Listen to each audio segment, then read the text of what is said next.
Familiar sight on roads around the tri-state. Metro and SORTA have helped people get from point A to point B for years. And last week, the SORTA board reviewed what's called the Reinventing Metro conceptual plan. It would mean some changes, and here to explain what it would mean for riders and taxpayers is SORTA board chair Jason Dunn. Thank you so much for coming in. Thanks for having me. Good morning. There's a lot of stuff going on here. So first of all, tell us about the kinds of things you'd like to see, the changes you'd like to see implemented. Well, we want to address the issues of the community. This board is an active board, and we've went out to talk to some of the community and stakeholders, et cetera, and we know that we have to find a permanent funding source. So right now we have a temporary funding source per the earnings tax. So our job right now is to present options that would allow people to get to work, to get to hospital appointments, to get to school, and to make us a competitive region by getting places like Amazon to come and choose Cincinnati as a corporate destination. I'm sorry, Jason, go ahead. So with that is a robust transit system. And that's what we're trying to propose to the community to have, to create awareness of what we need to do as Oracle. What would you say to people who say your ridership is down? How is it you need or want more money? How would you respond to that? Our response simply is this: you're correct. Our ridership is down based off frequency. Frequency meaning how many times the bus comes to order to limit your time of waiting for a bus, where the bus is going, and how long it takes to get to your destination. So what we're trying to do is put additional resources in place so we can get people to work quicker, we can have them short waiting times, and to get them to current job centers that are outside of the city and region at this point. Yeah, I don't know how you refer to your bus fleet, but it sounds like you want to get more wheels on the road, going to more places. We want to be more relevant, correct, yes. Because we have, the job centers are outside of the 275 loop, and people are moving inside the city, so how do we connect those persons? And that's what we're trying to do. You know, you ask for money, which is always a hard sell in this area, and to ask for additional money. And then in addition, there's all kind of little things around the perimeter.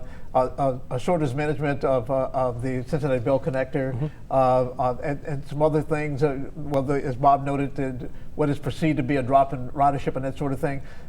How do you convince people, yes, this additional money will be well invested and is well worth it? First, education, and I think that's what we're here talking about now. Yeah. What are the options that currently exist that we're presenting? Secondly, it will be a bus-only levy that we're talking about in 2018. And I think thirdly, we have to say, hey, this is what makes us competitive as a region. If we want more millennials to come to our city, if we want more corporations to come to our city, if we want 50% of our ridership is transit dependent, which means that they have to get to work, they have to get to school, our seniors have to get to hospital appointments, et cetera. So we have to be in your face, having discussions, and not afraid to face a very complex issue. And that's what we're trying to do now as we talk to you. Are you surprised earlier this month SORTA wasn't able to disentangle itself from the streetcar?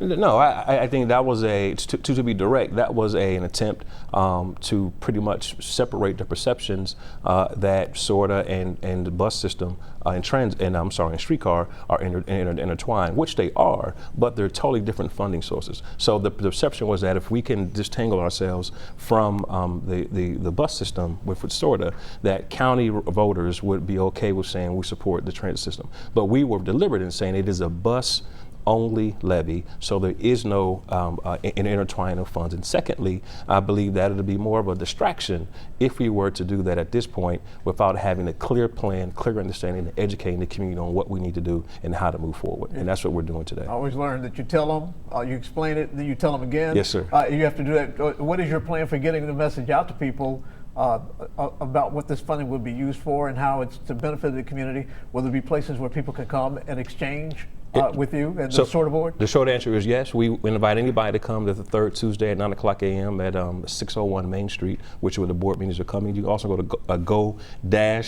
go-metro.com to take the survey, to understand where the plans are, et cetera. And you can invite us to come talk to your house, talk to your friends, talk to your neighbors, et cetera. We'll be at all the community meetings. We'll be talking to our stakeholders. We'll be in the streets. We'll be in the C-suites. We'll be all around having discussion about how important this is to our region. And if we don't take this seriously, we have two options. One, we move forward for growing our region. Two, we go backwards with declining our region. And that's where we're at this point.